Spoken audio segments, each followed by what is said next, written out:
1926. Setelah diperiksa dengan cermat, tidak ada tanda-tanda keracunan di tubuh Akiduo, tapi reaksi pohon itu tidak salah. Apa yang sedang terjadi? Lu Ye mengerutkan kening dan merenung. Perlahan, dia teringat sesuatu. Saat itu, ketika dia membantu klan Merfolk membakar kekuatan kutukan dalam garis keturunan mereka, reaksi pohon bakat juga sama kuatnya. Menurut informasi yang diberikan oleh klan Merfolk, nenek moyang mereka telah menyinggung beberapa ahli yang maha kuasa dan diracuni oleh kutukan garis keturunan, menyebabkan mereka hanya dapat bertahan hidup di bawah Laut Wan Xiang. Jika bukan karena kesempatan bertemu dengan Lu Ye, mereka mungkin tidak akan pernah melihat terang lagi. Akiduo tidak diracuni, kekuatan sihirnya sangat murni, dan tubuhnya sangat kokoh. Situasinya saat ini sangat mirip dengan klan Merfolk saat itu. Apakah ada orang lain di keluargamu? Lu Ye bertanya. Akiduo menggelengkan kepalanya. Tidak, hanya aku. Ini juga orang yang menyedihkan. Lu Ye berpikir sejenak dan bertanya. Lalu, apakah ada sesuatu yang terjadi di keluargamu yang kamu sayangi? Atau apakah kamu memiliki kesamaan yang aneh? Jika memang ada yang salah dengan garis keturunan Akiduo, itu bukan hanya dia saja. Masalah serupa akan muncul di seluruh keluarga, sama seperti klan Merfolk saat itu, tapi manifestasinya mungkin berbeda. Lu Ye secara kasar dapat memastikannya melalui reaksi pohon, tetapi jika dia bisa mendapatkan informasi yang lebih akurat, itu pasti akan terkonfirmasi. Akiduo memandang Lu Ye dengan heran. Kakak senior, kenapa kamu bertanya? Benarkah ada? Jawab saya terlebih dahulu. Ekspresi Akiduo tiba-tiba menjadi sedikit suram. Dia menghela nafas dan berkata, anggota klan kami tidak berumur panjang. Tidak peduli seberapa tinggi kultivasi mereka, umur mereka tidak akan bertambah sama sekali. Lu Ye tercengang. Lalu berapa umurmu tahun ini?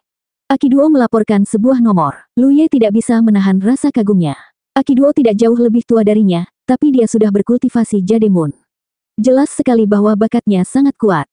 Abdullah awalnya berdiri di belakang Lu Ye, tapi setelah mendengar kata-kata Akiduo, dia hanya bisa melebarkan matanya. Dia adalah kultivator barbar paling menonjol di generasi saat ini, tetapi dibandingkan dengan Akiduo, rasanya seperti membandingkan langit dan bumi. Di usia Akiduo, dia baru saja naik ke alam konstelasi. Sebenarnya ada monster seperti itu di dunia ini. Bahkan jika Akiduo bukanlah seorang kultivator di era ini dan hanya bayangan yang ditinggalkan oleh era tertentu, itu masih cukup mengejutkan. Artinya, pada titik waktu tertentu, Akiduo benar-benar ada. Telah dipastikan bahwa memang ada kutukan garis keturunan di tubuh Akiduo, tapi tidak seperti para Merfolk, kutukannya mempengaruhi umurnya, jadi dia hanya bisa memiliki umur manusia. Kakak senior, ada apa dengan tubuhku? Akiduo bertanya. Lu Ye berpikir sejenak dan berkata, ada kutukan aneh dalam garis keturunanmu. Karena kutukan inilah tidak peduli seberapa tinggi kultivasi keluargamu, umur mereka tidak akan terlalu lama. Hah, Akiduo tampak terkejut, tapi kenapa aku tidak merasakannya? Lu Ye berkata, kutukan garis keturunan semacam ini sangat rahasia. Mungkin salah satu leluhurmu mengetahui sesuatu tentang itu. Baik Akiduo dan Lu Ye tidak bisa merasakannya. Lu Ye hanya bisa membuat kesimpulan berdasarkan reaksi pohon bakat dan informasi yang diberikan oleh Akiduo. Lalu apa yang harus kita lakukan? Akiduo menjadi gugup. Saya membantu Anda menyelesaikannya. Jangan khawatir. Lu Ye menghiburnya. Saat berbicara dengan Akiduo, kekuatan pohon bakat terus mendesak. Namun berdasarkan pengalaman sebelumnya, situasi ini mungkin akan berlangsung setidaknya setengah hari.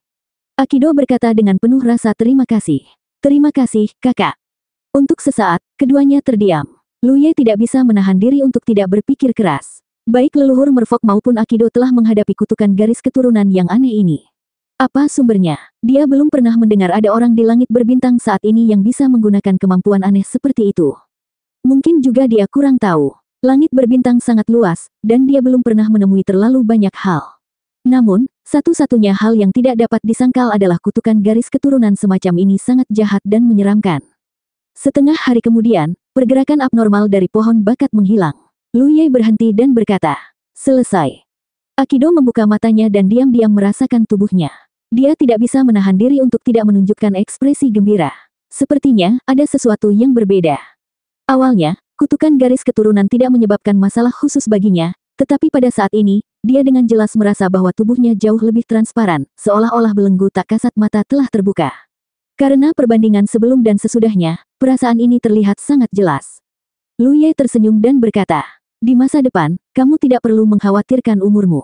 Jika kamu melahirkan seorang anak, tidak akan ada masalah serupa. Dia mungkin bisa yakin akan satu hal.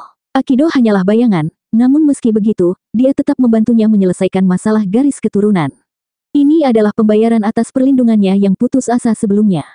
Mendengar dia mengatakan sesuatu tentang melahirkan seorang anak, wajah Akido menjadi sedikit merah, tapi dia tetap mengucapkan terima kasih dengan tulus. Terima kasih, kakak senior. Masalah Akido terpecahkan. Hal berikutnya yang harus diselesaikan adalah murid dewa. Dalam sekejap mata, beberapa hari telah berlalu. Informasi yang dikirimkan Lu Ye memainkan peran besar di medan perang.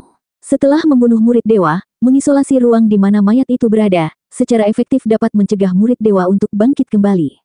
Melalui metode ini, para kultivator Sereneen membunuh banyak musuh. Untuk sementara waktu, situasi Sereneen telah membaik. Di masa lalu, para kultivator paling merasa terganggu dengan kebangkitan terus-menerus dari murid dewa.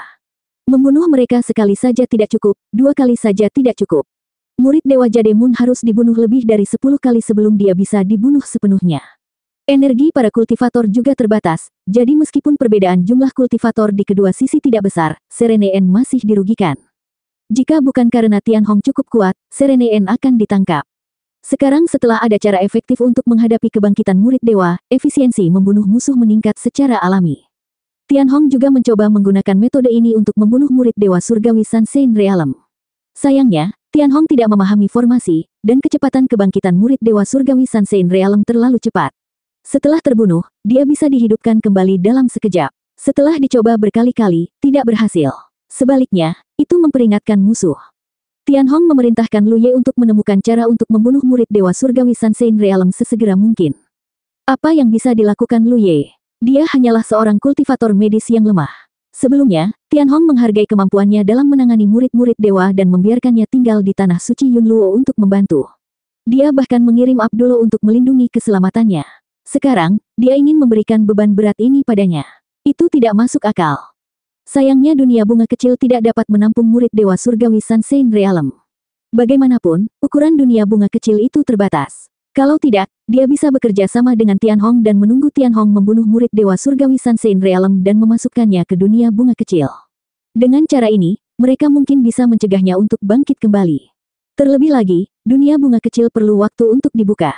Kecepatan kebangkitan murid dewa surgawi Sansein Realm terlalu cepat, sehingga tidak ada cukup waktu untuk membuka dunia bunga kecil. Lu Ye dari Zai Xinglou memandang murid dewa tercerahkan di depannya. Baru-baru ini, puluhan murid dewa tercerahkan telah meninggal karena berbagai upayanya. Murid-murid yang tercerahkan ini memiliki satu kesamaan, yaitu mereka tidak takut mati. Bahkan jika itu hanya murid dewa alam konstelasi, mereka tetap tidak menunjukkan rasa takut dalam situasi seperti itu. Apakah kamu sudah memikirkannya? Abdullah meremas leher murid-murid dewa, membatasi gerakannya, dan mendesaknya. Sejak awal, Lu Ye memasang ekspresi berat di wajahnya, seolah dia harus membuat pilihan yang sangat penting dan sulit. Mendengar desakan Abluo, Lu Ye akhirnya mengambil keputusan dan berkata, "Bunuh dia." Abluo meremas tangannya, dan leher murid dewa itu segera diremukkan olehnya. Dia tewas di tempat dan jatuh ke tanah seperti mie. Lu Ye maju selangkah, berjongkok, dan mengangkat tangannya untuk menekan tubuh murid dewa. Saat berikutnya, akar tak kasat mata yang tak terhitung jumlahnya, berpusat di telapak tangannya, dengan cepat meluas ke tubuh murid dewa. Dalam sekejap mata, mereka menutupi setiap sudut tubuhnya. Ketika dia melihat ke atas, Lu Ye bisa melihat sekuntum bunga darah kecil muncul di kepala murid dewa tercerahkan. Ada cahaya berdarah samar yang mekar dari bunga darah. Tidak ada keraguan bahwa ada vitalitas di udara, berubah menjadi modal murid-murid Tuhan untuk bangkit kembali. Tidak lama kemudian, murid dewa tercerahkan ini bangkit dari kematian. Lu Ye mengertakkan gigi dan mengaktifkan kekuatan pohon bakat. Dia pernah mencoba membakar murid dewa sebelumnya, tetapi efeknya tidak besar. Cara itu hanya akan membuat murid Tuhan mati berulang kali dan dibangkitkan lagi.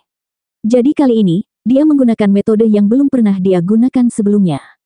Akar pohon bakat tidak hanya memiliki kekuatan untuk membakar, tetapi akar-akar kecil yang tak terhitung jumlahnya benar-benar seperti akar sebuah pohon. Mereka memiliki kemampuan melahap yang kuat. Saat Lu Ye sedang berkultivasi, dia menggunakan pohon bakat untuk melahap air laut Wanxiang. Namun kali ini, sasaran yang dilahapnya adalah murid Tuhan yang ada di hadapannya. Ini adalah sesuatu yang belum pernah dilakukan Lu Ye, meskipun dia tahu bahwa dia bisa melakukannya. Pemilik pohon bakat sebelumnya sering melakukan hal ini, namun sepertinya karena dia kecanduan, hal itu mempengaruhi temperamennya sendiri dan bahkan membawa bencana ke bekas 9 prefektur. Su Yuqing juga memperingatkannya bahwa kekuatan pohon Dao dapat membakar segala sesuatu di dunia, kecuali satu hal, yaitu 7 emosi dan 6 keinginan makhluk hidup. Jadi Lu Ye selalu tahu bahwa ini tidak baik untuknya. Kali ini, jika ini bukan pilihan terakhir, dia tidak akan membuat pilihan ini. Kekuatan melahap pohon bakat diaktifkan, dan sejumlah besar kabut abu-abu muncul dari pohon. Segala sesuatu yang ada di tubuh murid dewa tercerahkan dengan cepat terkuras. Tubuh yang semula montok itu menyusut dengan kecepatan yang terlihat dengan kasat mata, yang membuat kulit kepala Abro dan Aki Duo tergelitik. Mereka tidak tahu cara apa yang digunakan Lu Ye. Lu Ye, sebaliknya, bergidik dan mengerang tertahan. Pada saat ini, dia tidak bisa menahan perasaan gembira yang tak terlukiskan. Seolah-olah semacam kejahatan di tubuhnya telah dilepaskan, seolah-olah dia telah mencicipi makanan terlezat di dunia. Kegembiraan semacam ini meluas dari fisik ke jiwa, menyebabkan seseorang menjadi terobsesi dan tenggelam dalam keterlupaan. Hati Lu Ye penuh dengan tanda peringatan, dan dia tiba-tiba menggigit ujung lidahnya.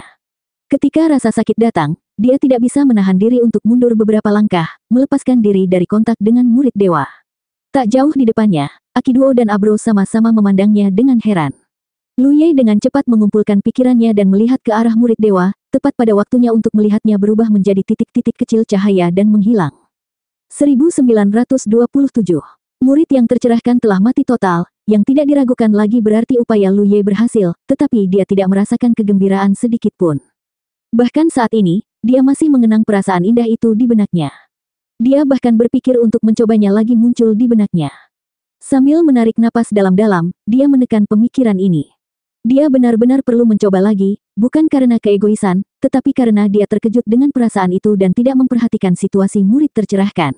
Jadi meskipun hasil dari upaya ini benar, namun tidak masuk akal.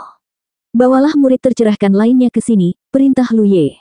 Abdullah memandang Lu Ye dengan serius dan berbalik untuk pergi. Setelah kontak beberapa hari ini, dia menemukan bahwa ada banyak hal tentang Lu Ye yang tidak dapat dia pahami, tetapi keduanya tidak terlalu dekat, jadi tentu saja dia tidak bertanya lebih banyak. Akido berkata dengan gugup, "Kakak senior, kamu baik-baik saja." "Saya baik-baik saja." Lu Ye menggelengkan kepalanya, memejamkan mata, dan merasakan tubuhnya. Untungnya tidak ada yang salah. Tampaknya selama apa yang terjadi terkendali, tidak akan ada masalah besar. Pemilik pohon bakat sebelumnya terlalu kecanduan, sehingga temperamennya berubah drastis. Tidak lama kemudian, Abdullah membawa murid tercerahkan lainnya, dan kali ini Lu Ye tidak ragu-ragu dan membunuhnya secara pribadi. Dia mengangkat tangannya dan menekannya pada tubuh murid tercerahkan, mengaktifkan kekuatan pohon bakat seperti sebelumnya. Dalam sekejap, perasaan gembira kembali mengusik hatinya hingga membuatnya gelisah. Mau tak mau dia mempunyai gagasan untuk melepaskan segalanya, memahaminya, dan perlahan-lahan menikmatinya. Lu Ye dengan paksa menekan gagasan ini, dan ketika dia melihat dengan hati-hati, dia segera melihat bunga darah kecil di kepala murid tercerahkan ditelan oleh pohon bakat, dengan cepat menjadi lebih kecil dan kemudian menghilang. Hanya dalam 2 tarikan napas, tubuh murid tercerahkan itu mengerut, berubah menjadi cahaya neon, dan menghilang. Benar saja, seperti yang dia duga, pasti ada sesuatu dalam diri para murid yang tercerahkan ini. Hal menakjubkan itu tidak dapat dideteksi, dan bahkan Sunshine Realm tidak dapat melihatnya, tetapi dalam penglihatannya, benda itu dapat berubah menjadi bunga darah kecil, dan kemudian menerima vitalitas dari tungku daging untuk menghidupkan kembali murid yang tercerahkan. Karena dugaan inilah Lu Ye melakukan upaya seperti itu. Di bawah kekuatan pohon bakat, segala sesuatu di tubuh murid tercerahkan telah ditelan dan dimurnikan oleh pohon bakat, dan bunga darah kecil yang layu dengan cepat adalah bukti terbaik. Tanpa bimbingan dan posisi bunga darah, secara alami tidak akan ada kekuatan hidup yang disuntikkan melalui udara. Tidak perlu melakukan upaya apapun lagi. Lu Ye berseru, "Ayo pergi." "Kemana kita akan pergi?" Abdullah bertanya. "Cari Tianhong. Aku tahu cara membunuh murid Dewa Surgawi Sunshine Realm itu," kata Lu Ye. Semangat Abdullah terguncang, dan dia segera menyusul. Akido memasang ekspresi khawatir di wajahnya. Dia membuka mulutnya untuk mengatakan sesuatu, tapi pada akhirnya, dia tidak mengatakan apapun. Beberapa saat kemudian, Lu Ye dan kedua pengawalnya bertemu Tianhong di Istana Surgawi dan melaporkan temuan mereka. Tianhong mendengarkan dengan penuh minat. Jika orang lain yang mengatakan ini, dia tentu tidak akan mengingatnya, tapi Lu Ye berbeda. Baru-baru ini, informasi yang dia berikan sangat berguna, dan sekarang Lu Ye telah membuat kemajuan baru, dia secara alami memperhatikan. Sesaat kemudian, Tianhong tampak termenung. "Jadi, menurutmu setiap murid dewa yang tercerahkan memiliki hal menakjubkan yang sulit untuk diamati. Jika hal menakjubkan ini dihancurkan, itu akan merusak kemampuan murid dewa yang tercerahkan untuk bangkit kembali." "Dipahami," Lu Ye menjawab. Tianhong mengangguk. Itu bertepatan dengan informasi yang dikirim kembali oleh kakak senior Chen Sang beberapa hari yang lalu. Chen Sang yang dia sebutkan adalah penguasa alam dari alam terakhir. Dia telah memimpin dua dewa surgawi Sunshine Realm lainnya ke medan perang utama untuk berpartisipasi dalam pertempuran dan belum kembali. Mata Lu Ye berbinar. Apa yang dikatakan oleh penguasa alam? Ada banyak dewa surgawi Sunshine Realm di medan perang utama, sehingga informasi yang mereka peroleh akan lebih komprehensif. Tian Hong berkata, menurut informasi yang Anda kirim kembali, Realm Lord dan yang lainnya berspekulasi bahwa mungkin ada semacam jejak di tubuh murid dewa tercerahkan. Itu adalah keberadaan ilusi, jadi meskipun mereka dipotong-potong, itu sulit untuk dideteksi. Selama jejaknya tidak dihancurkan, murid dewa tercerahkan memiliki kemampuan untuk bangkit kembali. Menurut uraian Anda, manifestasi spesifik dari jejak itu adalah bunga darah yang Anda lihat. Lu Ye memikirkannya dan menemukan bahwa itu benar. Karena bunga darah juga merupakan benda ilusi, meskipun dia dapat melihatnya, dia tidak dapat menyentuhnya sekeras apapun dia berusaha. Apa yang ingin kamu lakukan? Tian Hong bertanya lagi. Lu Ye berkata, saya telah mencobanya pada murid dewa surgawi konstelasi. Bahkan jika tidak ada kekuatan isolasi, saya dapat membunuhnya dengan cepat, jadi saya membutuhkan kakak senior untuk bertarung dengan murid dewa surgawi Sunshine Realm dan membunuhnya. Ini tidak masalah. Tian Hong setuju. Dalam beberapa tahun terakhir, dia telah bertarung dengan murid dewa surgawi Sunshine Realm berkali-kali dan membunuhnya beberapa kali. Namun setiap kali murid Dewa Langit Sunshine Realm meninggal, dia akan segera menjadi hidup kembali, menyebabkan Tian Hong kesal.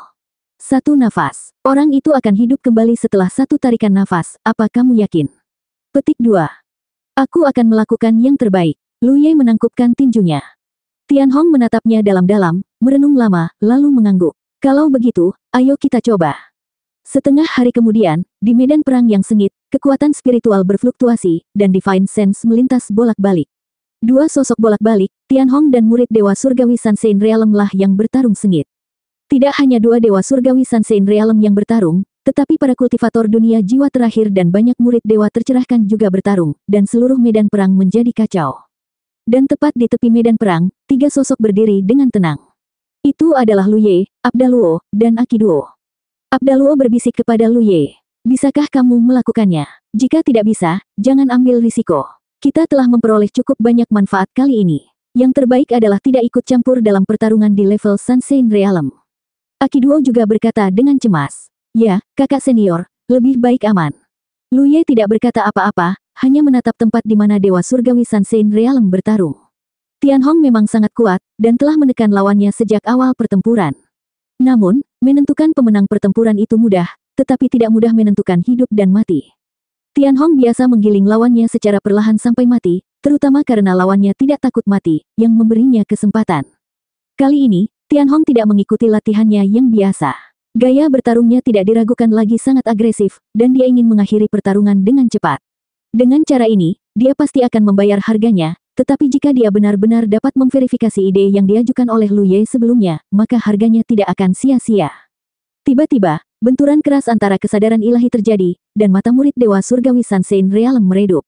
Jelas sekali, dia menderita kerugian besar dalam konfrontasi ini. Ekspresi Tian Hong menjadi serius, kekuatan spiritualnya berfluktuasi, dan segel tangannya berubah.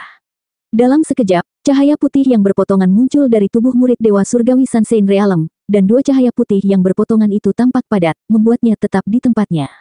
Saat berikutnya, cahaya putih meledak, dan sebuah lubang besar tiba-tiba muncul di dada murid Dewa Surgawi Sunshine Realm, tetapi bahkan dengan luka yang begitu serius, dia tetap tidak mati. Tian Hong tidak segan-segan bergegas ke depan, mengulurkan tangannya untuk meraih kepala lawannya, dan kekuatan spiritual di telapak tangannya melonjak, langsung meremas kepala lawannya hingga meledak. Pemusnahan kehidupan Dewa Surgawi Sunshine Realm. Hampir pada saat ini, Imperial Equipment muncul di tangan Tian Hong, Imperial Equipment bersinar terang, dan Lu Ye, yang telah menunggu lama, muncul begitu saja. Satu nafas. Ekspresi Tian Hong serius, dan kekuatan spiritualnya melonjak, siap membela diri kapan saja. Cukup. Saat Lu Ye berbicara, dia sudah mengulurkan tangannya dan menepuk dada murid Dewa Surgawi Sunshine Realm. Kekuatan pohon bakat sangat mendesak, dan akar yang tak terhitung jumlahnya menembus ke dalam tubuh lawan. Saat berikutnya, tubuh Lu Ye sedikit gemetar. Perasaan melahap Dewa Surgawi Sunshine Realm benar-benar berbeda dengan melahap konstelasi. Yang pertama tidak diragukan lagi membawa lebih banyak kegembiraan, dan dia hampir menggigit lidahnya untuk mencegah dirinya tenggelam ke dalamnya. Setelah satu nafas, mata Tian Hong berbinar, karena lawan yang seharusnya dibangkitkan tidak menunjukkan tanda-tanda kebangkitan. Tak hanya itu, tubuhnya pun mulai cepat mengering. 2 tarikan napas, 3 tarikan napas, setelah 10 napas penuh, Lu Ye tiba-tiba menarik tangannya, menoleh, dan mengeluarkan seteguk darah, matanya dipenuhi cahaya. Di depannya, murid Dewa Surgawi Sansein Realm, yang telah membuat sakit kepala Tianhong selama beberapa tahun, berubah menjadi setitik cahaya dan menghilang. Anak baik, Tianhong tertawa terbahak-bahak dan menepuk bahu Lu Ye. Kamu telah melakukan pelayanan yang luar biasa. Terminus Netherworld beruntung memilikimu. Metode untuk membunuh murid Dewa Surgawi Sansein Realm dengan cepat ditemukan oleh Lu Ye, dan sekarang bahkan murid Dewa Surgawi Sansein Realm pun dapat dibunuh dalam sekali jalan. Kontribusi sebesar ini patut dikenang bagi generasi mendatang. Meskipun metode Lu Ye tampak sedikit jahat, selama hasilnya bagus, itu sudah cukup. Abdul dan Aki Duo berkumpul. Keduanya tidak memiliki kemampuan untuk bergerak cepat seperti Lu Ye, jadi tentu saja mereka datang sedikit terlambat. Dalam perjalanan, mereka melihat murid Dewa Surgawi Sansein Realm meninggal, dan terkejut serta bahagia. Bawalah pahlawan kita kembali untuk beristirahat, perintah Tianhong kepada mereka berdua. Ya, kedua pengawal itu menjawab serempak. Lu Ye membungkuk pada Tianhong dan memimpin kedua pengawalnya ke Terminus World. Ketika sosok Lu Ye memasuki dunia Terminus, ekspresi Tianhong menjadi dingin, dan dia berteriak. Murid Dewa Surgawi Sansein Realm sudah mati, nak, bunuh monster-monster ini untukku. Awalnya, ada murid Dewa Surgawi Sansein Realm yang bisa menekan Tianhong, tapi sekarang orang ini sudah mati, tidak ada yang bisa menghentikan pembunuhan Tianhong. Dengan dia secara pribadi mengambil tindakan, dan moral para kultivator dunia Terminus meningkat, bagaimana mungkin murid-murid yang tersisa menjadi lawannya? Dalam waktu kurang dari setengah hari, murid-murid Terminus World terbunuh, dan sisanya melarikan diri. Pertempuran di luar Terminus World telah diselesaikan.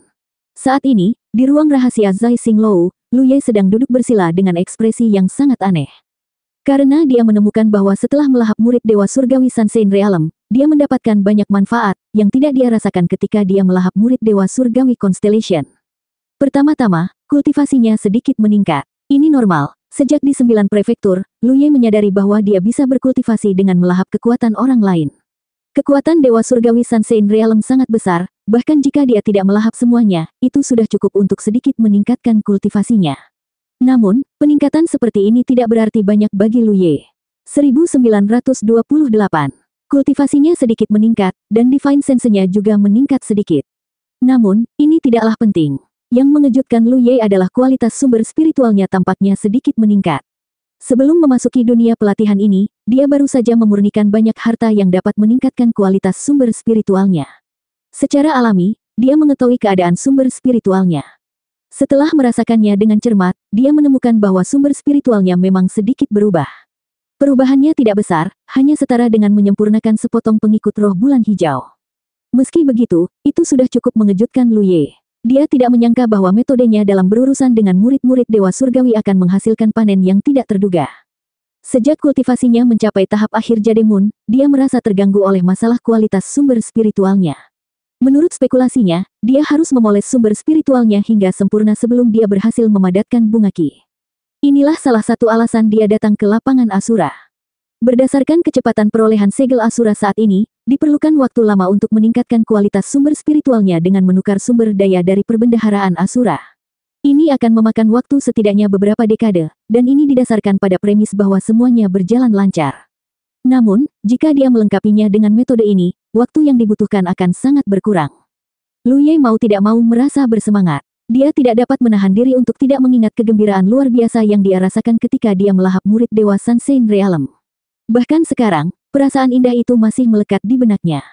Memikirkan hal ini, ekspresi Lu Ye menjadi dingin, dan diam-diam dia terkejut. Dia baru mencobanya beberapa kali, dan dia sudah ketagihan. Saat itu, Cao Nian mungkin tersesat seperti ini. Dia diam-diam bersukacita karena dia tidak melakukan ini ketika kultivasinya tidak tinggi. Kalau tidak, siapa yang tahu akan seperti apa dia sekarang.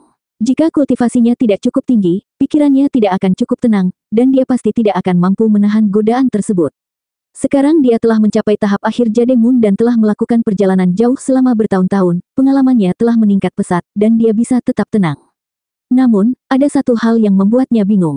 Karena sebelum melahap murid Dewa Surgawi, dia telah mencobanya dengan 2 konstelasi, namun tidak ada efek serupa.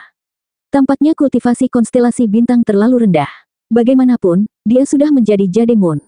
Talentri telah menemaninya selama bertahun-tahun. Dia pikir dia sudah memahaminya dengan cukup baik, tapi sekarang sepertinya dia sudah menerima begitu saja. Seluruh alam jiwa terakhir bergembira. Pertempuran yang telah meresahkan wilayah mereka selama beberapa tahun akhirnya berakhir, diakhiri dengan kemenangan besar wilayah mereka. Hanya 1 hari setelah pertempuran, Tianhong mengeluarkan perintah mobilisasi, mengumpulkan semua kultivator di konstelasi dunia ini untuk berpartisipasi di medan perang utama. Krisis dunia ini telah teratasi, namun medan perang utama masih sibuk dengan aktivitas. Jika mereka menginginkan kedamaian total, mereka harus menyingkirkan semua murid dewa di medan perang utama. Lu Ye telah menunjukkan kemampuannya untuk membunuh murid dewa surgawi dalam waktu singkat, jadi dia secara alami memperlakukannya sebagai kartu asnya. Sehari kemudian, Lu Ye duduk bersila di Starbot. Tianhong mengemudikan Starbot dan membawanya ke medan perang utama. Abdo tidak ikut bersama mereka kali ini. Di bawah perintah Tianhong, dia memimpin para kultivator dunia Nether ke medan perang. Kecepatan Sunshine Realm sangat cepat. Setelah berangkat dari alam jiwa terakhir, hanya butuh 2 hari baginya untuk tiba di medan perang utama. Di sini, Lu Ye bertemu banyak elit sinar matahari dari galaksi. Mereka telah mendengar tentang teknik luar biasa Lu Ye dari Tianhong. Tentu saja, para elit sinar matahari ini memuji Lu Ye. Lu Ye tidak menyangka situasi pembelajaran berdasarkan pengalaman ini akan perlahan berkembang hingga saat ini. Pada awalnya, dia berpikir bahwa selama masalah dunia Nether terpecahkan, pembelajaran berdasarkan pengalaman akan berakhir. Tetapi sekarang, tampaknya jika dia ingin mengakhiri pembelajaran berdasarkan pengalaman ini, dia harus mengalahkan para murid dewa sepenuhnya. Di medan perang dengan begitu banyak Sunshine Realm, dia, Jademun, masih terlalu lemah. Untungnya, kultivator Sunshine Realm tahu bahwa dia sangat penting, dan Tianhong melindunginya, jadi selama dia berhati-hati, seharusnya tidak ada masalah. Ini adalah aturan dasar pembelajaran berdasarkan pengalaman lapangan Asura. Tidak peduli apapun jenis pengalaman belajarnya, akan ada bahayanya, tetapi tidak peduli betapa berbahayanya itu tidak akan menyebabkan kematian. Mencari secercah harapan dalam krisis tersebut adalah hal yang perlu dilakukan oleh para kultivator yang berpartisipasi dalam pembelajaran berdasarkan pengalaman. Situasi di medan perang utama sebenarnya menguntungkan pasukan sekutu galaksi ini. Berkat informasi yang Lu Ye kirimkan sebelumnya, para murid Tuhan telah menderita banyak korban baru-baru ini, dan pusat kekuatan Sunshine Realm di galaksi ini telah menemukan bintang coklat tempat tungku berwarna darah disembunyikan. Di bawah fokus penempatan, para murid Tuhan telah dipaksa untuk berubah dari menyerang menjadi bertahan. Sekarang, para kultivator dari kedua belah pihak bertarung sengit di sekitar langit tempat bintang coklat itu berada. Kultivator Sunshine Realm di galaksi ini telah berulang kali mencoba menerobos blokade murid Tuhan dan memasuki bintang coklat untuk menyerang secara langsung, tetapi pada akhirnya, mereka kembali tanpa hasil. Itu karena para murid Tuhan bertempur seolah-olah mereka tidak peduli dengan kehidupan mereka. Mereka dapat dengan cepat bangkit kembali setelah kematian, tetapi kultivator Sunshine Realm di galaksi ini tidak memiliki kemampuan ini, jadi meskipun mereka sedikit lebih unggul, mereka tidak bisa menahan diri. Setelah Tianhong memimpin Lu Ye ke tempat ini, kultivator Sunshine Realm berkumpul dan berdiskusi sederhana. Setelah setengah hari berikutnya, serangan umum terhadap bintang coklat dimulai. Pertempuran langsung menjadi sangat sengit, dan kultivator Sunshine Realm di medan perang sangat menarik perhatian. Kekuatan spiritual sangat berfluktuasi, pikiran ilahi melonjak, dan semua jenis senjata sihir dan teknik rahasia berkembang. Tianhong membawa Lu Ye dan diam-diam bersembunyi di tempat untuk menonton. Dia jelas menggunakan senjata ajaib yang bisa menyembunyikan tubuhnya, sehingga keberadaan kedua orang itu tidak terlihat sama sekali. Pertempuran semacam ini berlangsung selama beberapa jam, dan Tianhong tiba-tiba menatap ke satu arah dan mengirimkan pesan kepada Lu Ye. Bersiaplah.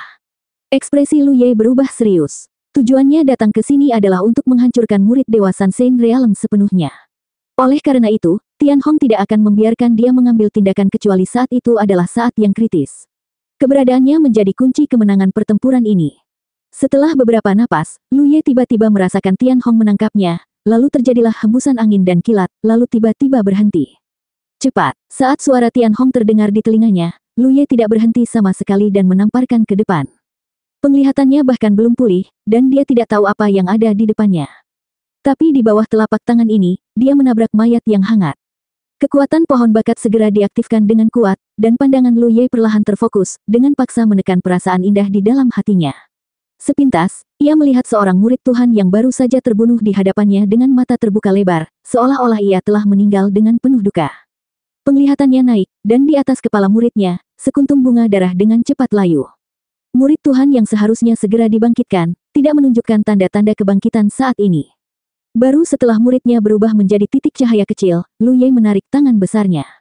Di sampingnya, galaksi Sunshine Realm lokal yang telah membunuh murid Tuhan itu terpesona.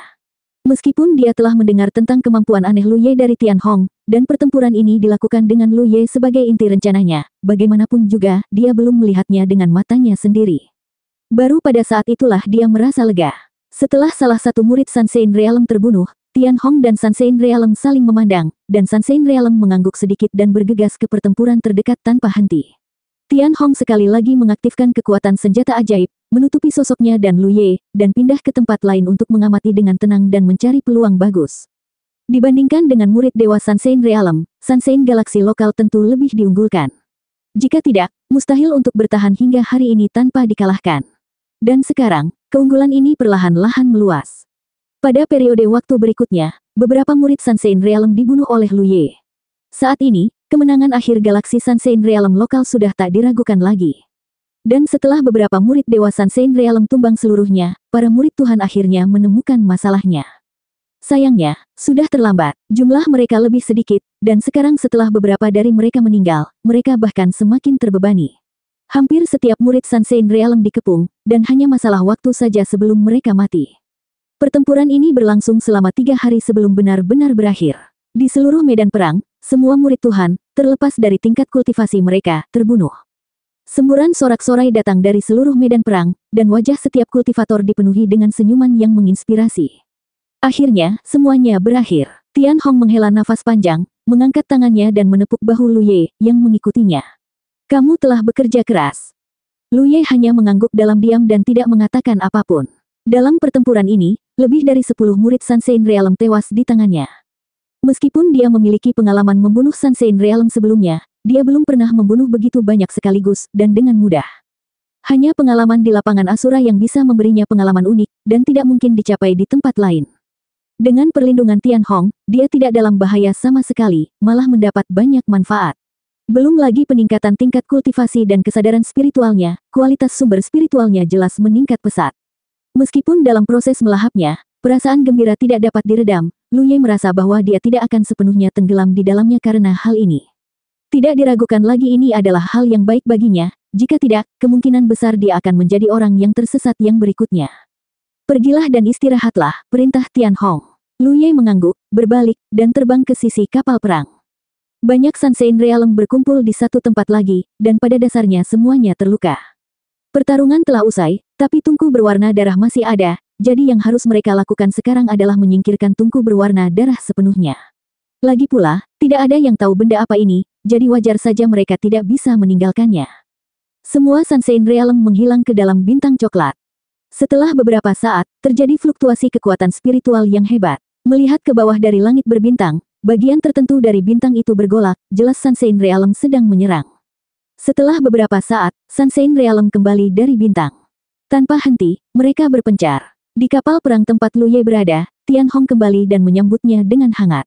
Ayo pergi, ayo pulang. Lu Ye mengangkat kepalanya dan hendak menjawab, tapi tiba-tiba ekspresinya membeku, dan dia menatap lekat-lekat ke bagian atas kepalanya. Ada bunga darah yang lebih tebal dari semua bunga darah yang pernah dilihatnya sebelumnya, mekar dengan bangga. Lu Ye tiba-tiba merasakan rambutnya berdiri tegak. Seolah merasakan tatapannya, mata Tian Hong bersinar, dan sudut mulutnya melengkung, memperlihatkan senyuman aneh yang belum pernah dilihat Lu Ye sebelumnya. Kamu, apa yang kamu lihat? Lu Ye berbalik dan hendak melarikan diri, tapi saat dia bergerak, tubuhnya tiba-tiba membeku, dan kemudian segala sesuatu di sekitarnya mulai hancur. 1929. Penglihatannya berputar, dan saat Lu Ye sadar kembali, segala sesuatu di sekitarnya telah berubah. Pada saat ini, dia berada di udara, aura familiar dari domain dunia masih melekat di sekitarnya. Lu Ye tidak bisa menahan nafas, dan ketika angin dingin bertiup, dia merasakan tubuhnya menjadi dingin. Dia sebenarnya berkeringat sekarang. Situasinya jelas telah diputuskan, dan para rasul Dewa Surgawi telah dimusnahkan, dan tungku berwarna merah darah yang tersembunyi di dalam bintang coklat mungkin telah dihancurkan. Siapa yang mengira bahwa Tian Hong, yang selama ini menjaganya, akan memiliki bunga berdarah yang mekar di kepalanya, dan sangat cerah.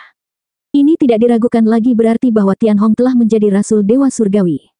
Lu Ye tidak tahu apa yang terjadi pada Tian Hong di bintang coklat, dan dia juga tidak tahu apa yang terjadi pada Sansein Realm yang lain, tapi pasti ada yang salah dengan Tian Hong.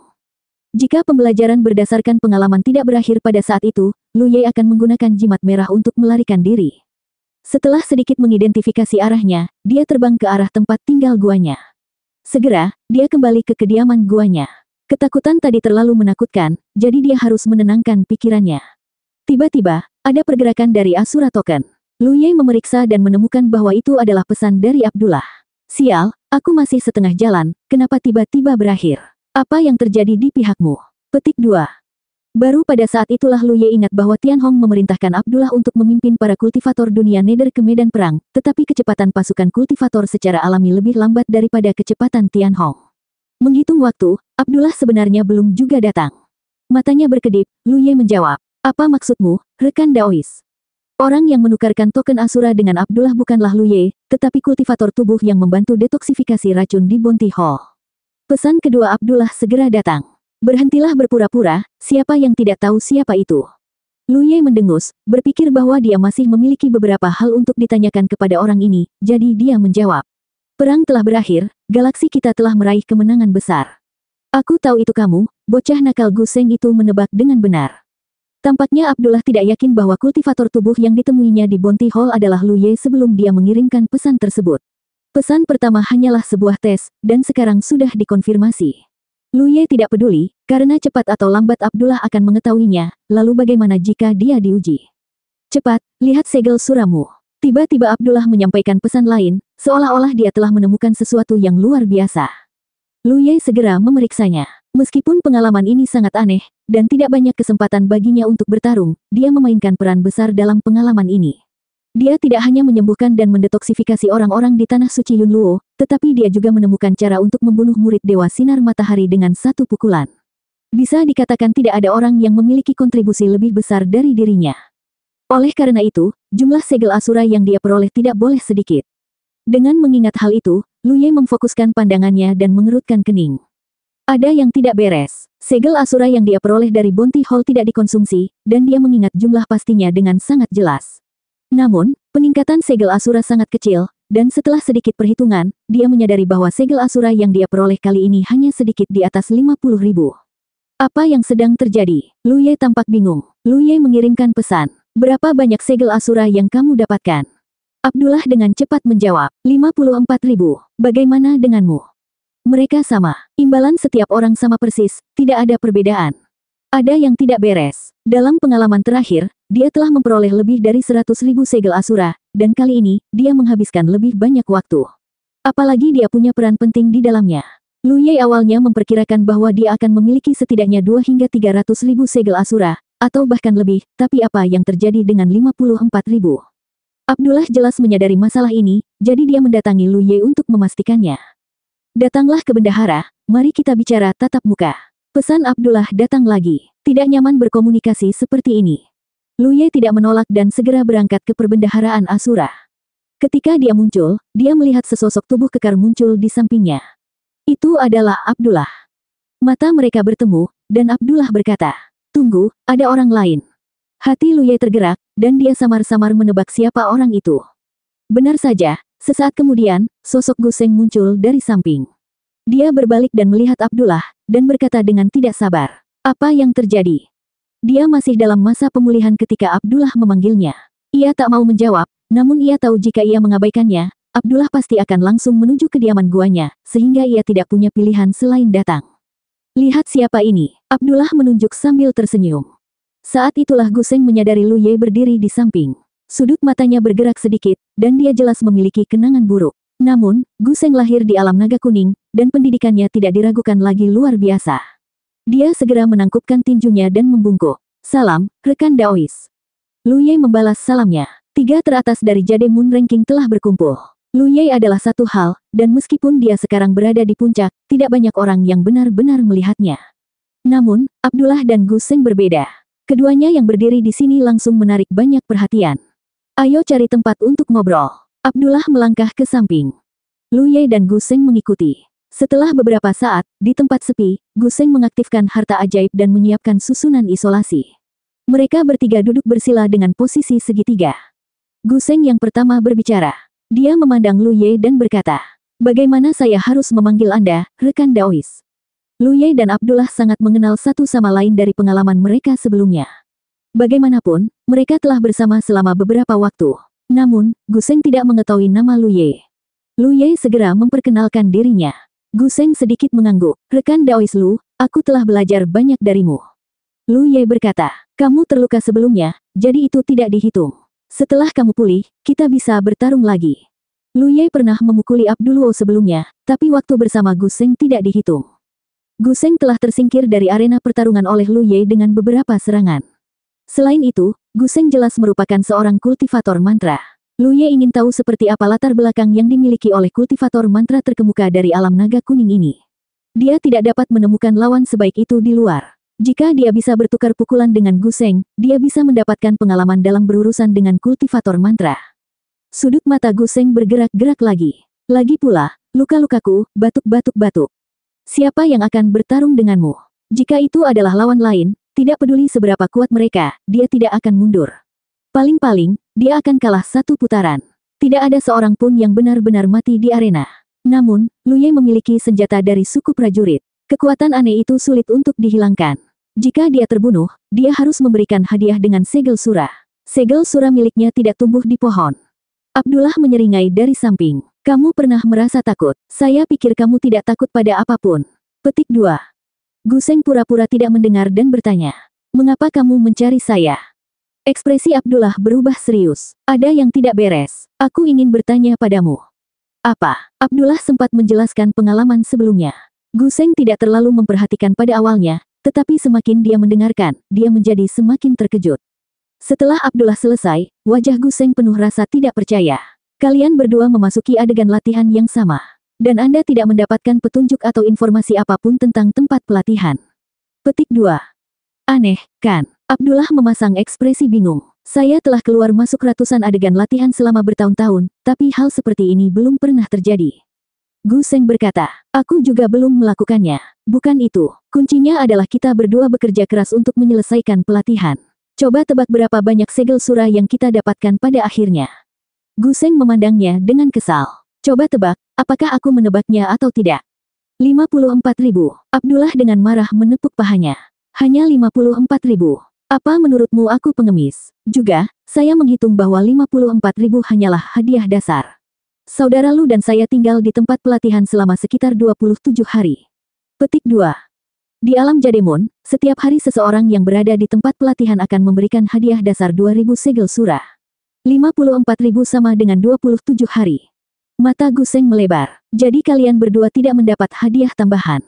Sama sekali tidak. Abdullah menggelengkan kepalanya. Itu tidak mungkin. Gu Seng sedikit tidak percaya. Bagaimana hal konyol seperti itu bisa terjadi? Dalam pelatihan, Anda dapat melakukan apa saja dan Anda tidak akan hanya mendapatkan hadiah dasar. Itulah yang aneh. Meskipun kami tidak membunuh terlalu banyak musuh dalam pelatihan ini, peran yang kami mainkan tidak tergantikan. Gu Seng berpikir keras, dan setelah beberapa lama, dia berkata. Lalu mengapa kamu memanggilku ke sini? Abdullah berkata, Gu Seng, kamu punya banyak teman, dan ada banyak senior di alam naga kuning. Bantu aku bertanya-tanya dan lihat apakah ada situasi serupa. Situasi kali ini terlalu aneh. Kalau hanya kali ini saja, tidak masalah, tapi dia takut hal itu akan terjadi lagi di kemudian hari. Mungkin tidak. Meskipun Gu Seng berkata demikian, dia tetap mengeluarkan token surah dan mengirimkan pesan. Sebenarnya, ada sesuatu yang lebih aneh lagi, Lu Ye tiba-tiba berkata. Abdullah dan Gu Seng memandangnya bersama. Lu Ye berkata, dalam pelatihan sebelumnya, Tian Hong dan yang lainnya membunuh semua murid Dewa Pencerahan, dan kemudian menghancurkan akar murid Dewa Pencerahan. Tetapi setelah Tian Hong kembali, saya menemukan bahwa dia telah menjadi murid Dewa Pencerahan. Saya hanya meliriknya, dan dia menyadarinya. Saat dia hendak menyerang saya, pelatihan tiba-tiba berakhir. Mendengar dia berkata begitu, Gu Seng tidak memiliki pemahaman yang mendalam tentang hal itu, tapi Abdullah tahu betapa kuatnya Tian Hong. Bagi orang seperti itu tiba-tiba menjadi murid Dewa Pencerahan dan menyerang Lu Ye, kengerian semacam itu. Memikirkannya saja sudah membuatnya bergidik. Awal dari pelatihan ini tidak jelas, dan akhirnya juga tidak dapat dijelaskan. Saya terus merasa bahwa pelatihan ini belum benar-benar selesai. Abdullah berkata, tidak ada yang namanya pengalaman kematian di Asura. Kita telah melenyapkan murid Tuhan yang pertama. Bahkan jika kita telah menyelesaikan misinya, wajar jika misi itu berakhir di sini. Adapun Tian Hong, mungkin pemandangan itu akan terus ada, dan akan ada kultivator lain yang memasukinya di masa depan. Ini pernah terjadi sebelumnya. Adegan pengalaman yang sama terjadi di era yang berbeda, dan lebih dari satu kelompok kultivator memasukinya. Mendengar dia berkata demikian, Lu Ye merasa itu masuk akal. 1930. Saat mengobrol, Guseng terus-menerus memeriksa token Asura. Setelah sekian lama, akhirnya dia berkata, "Pengalamanmu kali ini memang agak aneh. Aku sudah bertanya pada banyak orang, tapi tak satu pun dari mereka yang mengalami hal serupa. Lalu apakah ada masalah dengan lapangan Asura?" Ekspresi Abdullah berubah dingin. "Belum tentu." Guseng menggelengkan kepalanya. Lapangan Asura adalah harta karun langit berbintang. Sejak ras Asura surgawi dimusnahkan, ladang itu beroperasi seperti ini. Aku belum pernah mendengar ada masalah dengannya sebelumnya, jadi tidak ada alasan bagimu menjadi sangat tidak beruntung. Bagaimana kalau kita kurang beruntung? Abdullah tampak ingin berdebat dengannya. Lu Ye tiba-tiba teringat pada dadu takdir. Saat dia memasuki dunia akhir untuk berlatih, dadu takdir telah mengeluarkan kata, "Sial." Mungkinkah ini ada hubungannya dengan ini? Terlebih lagi, dia masih tidak mengerti mengapa sesuatu yang telah dia ikat erat padanya tiba-tiba jatuh dengan sendirinya. Investigasi tidak membuahkan hasil, dan hasilnya sudah ditentukan. Meskipun Lu Ye dan Abdullah merasa sangat sulit untuk menerimanya, pelatihan yang melelahkan kali ini hanya memberi mereka hadiah dasar, sehingga mereka hanya bisa menerima nasib mereka. Mereka masing-masing kembali ke rumah masing-masing. Setelah sesi latihan, tidak ada cara untuk memasuki adegan latihan lain dalam waktu singkat. Periode ini mungkin memakan waktu beberapa hari. Karena Lu Ye tidak melakukan apa-apa, dia berkultivasi sendiri. Ia tidak terburu-buru mencari Abdullah untuk menanyakan tentang tiga bunga. Akan ada banyak waktu di masa depan. Meskipun mereka hampir akrab satu sama lain, mereka tidak memiliki banyak persahabatan, jadi tidak baik untuk menanyakan apapun secara gegabah. Ia bersiap mencari peluang di masa depan untuk membicarakan masalah ini dengan Abdul. Dia punya firasat samar bahwa tujuan Abdul datang ke lapangan Asura sama dengan tujuannya. Mereka berdua berusaha meningkatkan kualitas sumber spiritual mereka. Mereka ingin memoles sumber spiritual mereka hingga sempurna dan kemudian memadatkan bunga ki mereka sendiri. Semula ia berencana untuk rajin berkultivasi, namun hasilnya tidak memuaskan. Yu Yaorao datang dan mengobrol sebentar dengannya. Gadis ini sepertinya ingin mengatakan sesuatu, tapi dia tidak berbicara secara detail, jadi Lu Ye tidak bertanya. Setelah Yu Yaorao pergi, Abdullah dan Guseng bertanya tentang lokasi gua Lu Ye dan datang berkunjung. Lu Ye awalnya bermaksud berteman dengan Abdullah, jadi tentu saja dia tidak akan menolak. Dia pikir mereka memiliki sesuatu yang penting untuk dibicarakan, tetapi siapa yang tahu bahwa mereka hanya datang untuk minum bersamanya, membuat Lu Ye agak terdiam. Perjamuan itu berlangsung selama beberapa hari. Mereka bertiga duduk bersama dan mengobrol, membuat Lu Ye mendapatkan banyak pengetahuan. Bagaimanapun, apakah itu Abdalwo atau Guseng, mereka berdua berasal dari wilayah yang luar biasa. Selain itu, mereka berdua telah menghabiskan lebih banyak waktu di alam Jade Moon dibandingkan dirinya, jadi pengetahuan dan pengalaman mereka secara alami jauh lebih besar daripada miliknya. Beberapa hari kemudian, Abdo dan Guseng pergi dalam keadaan mabuk. Lu Ye beristirahat sejenak sebelum meninggalkan gua dan terbang ke langit. Dia harus segera mendapatkan lebih banyak segel Asura untuk ditukar dengan harta karun yang dapat meningkatkan kualitas sumber sihirnya.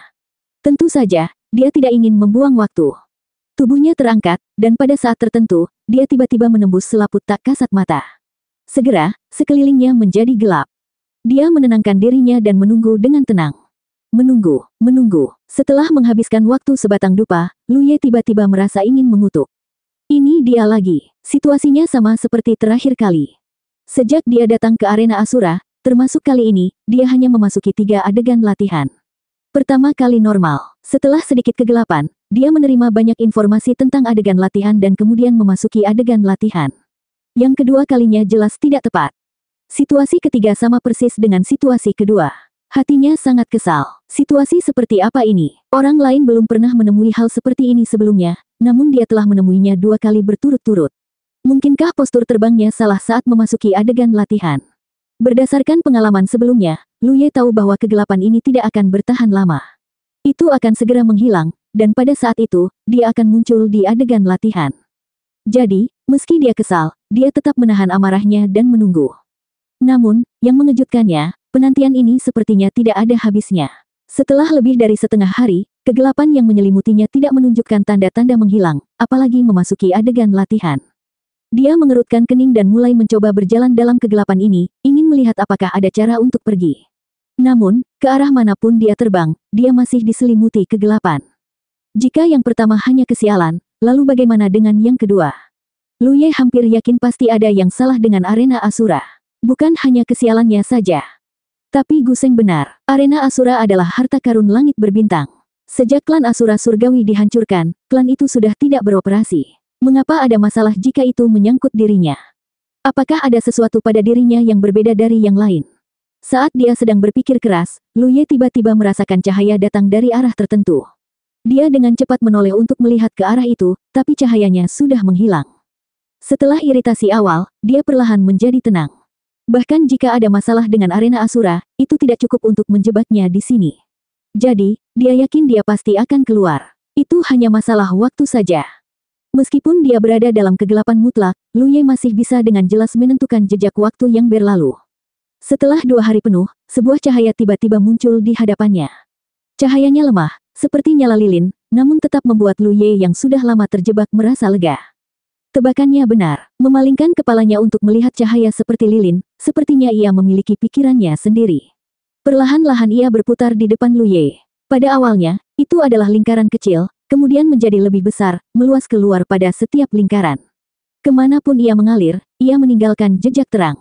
Tidak lama kemudian, lingkaran cahaya oval muncul di pandangan Lu Ye. Kemudian, cahaya itu meledak, menyebarkan kegelapan yang tak ada habisnya. Lu Ye merenung sejenak dan kemudian melangkah menuju lingkaran cahaya. Saat dia mengambil langkah, pandangannya berubah. Di saat yang sama, ekspresi Lu Ye berubah karena dia dengan jelas merasakan kekuatan tak terlihat menyelimuti tubuhnya, mengikatnya lapis demi lapis. Perubahan mendadak ini menyebabkan dia menderita pukulan berat. Dia tidak bisa menahan diri untuk tidak mengerang saat wajahnya tiba-tiba menjadi pucat. Jeritan dan tangisan terdengar di telinganya, bercampur dengan tawa yang tak terkendali. Bau darah masih melekat di ujung hidungnya. Penglihatannya yang tersebar perlahan terfokus dan rasa kelemahan yang tak terlukiskan muncul di hatinya. Lu Ye sudah lama tidak merasakan perasaan seperti itu dan mau tidak mau tertegun sejenak. Saat dia hendak memeriksa tubuhnya, dia mendengar suara gemuruh datang dari bawah kakinya. Suara ini, entah kenapa familiar. Sesaat kemudian, ekspresi Lu Ye berubah dan dia melihat ke bawah ke arah suara itu. Dia melihat sesuatu sebesar kepalan tangan bayi berjatuhan dan hampir membeku. Melihat hal yang familiar ini, Lu Ye tidak dapat mempercayainya. Dia buru-buru menghindar dan hendak mengangkat kakinya untuk menginjaknya, tapi begitu dia bergerak, dia segera menyadari ada sesuatu yang tidak beres. Gerakannya sangat lambat dan reaksinya juga sangat lambat, jadi dia tidak menginjaknya. Saat dia gelisah, dadu takdir berhenti bergulir. Lu Ye menahan napas dan menatapnya. Keberuntungan besar. 2 karakter besar tiba-tiba muncul di depan matanya. Dia tidak bisa menahan diri untuk tidak terkejut. Jadi masih ada keberuntungan besar. Sebelumnya, itu adalah keberuntungan, kemalangan, dan kesialan, tapi kali ini adalah keberuntungan besar. Itu adalah awal yang bagus, tapi itu membuatnya cukup ketakutan. Bagaimanapun, dadu takdir terlalu misterius. Jika dia melontarkan kata-kata buruk, bahkan pohon bakatnya harus terbakar selama beberapa hari sebelum bisa dihancurkan. Tapi, dia ingat dengan jelas bahwa dia telah meninggalkan dadu takdir di rumah guanya, jadi mengapa dadu itu muncul di sini? Setelah menderita kerugian terakhir kali, Lu Ye tidak berani membawa barang ini lagi. Terakhir kali, itu hanya kesialan, tapi jika dia melontarkan kata sial, siapa yang tahu bahaya apa yang akan dia hadapi? Jadi, sebelum datang ke sini untuk pengalaman kali ini, dia sengaja meletakkan benda tersebut di rumah guanya. Bagaimanapun, dia adalah satu-satunya yang tinggal di rumah gua, jadi tidak ada yang bisa masuk atau keluar tanpa izinnya, jadi aman untuk tinggal di sana. Tapi itu masih muncul. Meski hasilnya lumayan, perasaan tidak terkendali ini tidaklah baik. Lu Ye tidak tahu bagaimana hal itu muncul di sini. 2 karakter keberuntungan besar itu berubah menjadi cahaya redup dan memasuki tubuh Lu Ye. Perasaan yang sama seperti sebelumnya muncul. Di bawah perasaan yang masih melekat ini, Lu Ye merasa bahwa apapun yang ingin dia lakukan, dia akan berhasil. Hahaha, gadis kecil, kamu masih ingin lari. Bisakah kamu melarikan diri? Sebuah suara tiba-tiba terdengar tidak jauh. Lu Ye menoleh dan melihat seorang pria kekar berjalan mendekat, menjambak rambut panjang seorang wanita dan menyeretnya. Pakaian wanita itu compang-camping dan kondisinya sangat menyedihkan. Meskipun dia berjuang sekuat tenaga, itu tidak berhasil. Dia hanya bisa menangis dan memohon ampun. Pelacur bau, apa kau tidak meremehkanku? Hari ini aku akan memberitahumu kekuatanku. Pria kekar itu mengutuk, wajahnya penuh amarah dan kekejaman. Saat dia mendongak, dia tiba-tiba melihat Lu Ye berdiri di depannya dan mengangkat alisnya. Sebenarnya ada orang lain. Mengatakan demikian, dia langsung menjatuhkan wanita itu di tangannya, mengeluarkan pisau melengkung dari pinggangnya, dan bergegas menuju Lu Ye, wajahnya penuh dengan niat membunuh.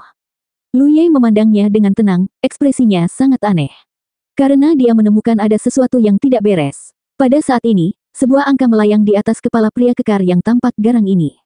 1000 besar. Angka ini sangat halus, jelas tidak nyata, jadi Lu Ye tidak mengerti maksudnya. Tidak peduli bagaimana pria kekar itu bergerak, nomor ini tetap berada di atas kepalanya. Meskipun dia tidak tahu apa yang diwakili oleh angka ini, sekilas dia tahu bahwa orang ini bukanlah orang baik. Karena dia berani menyerangnya, tidak ada salahnya membunuhnya.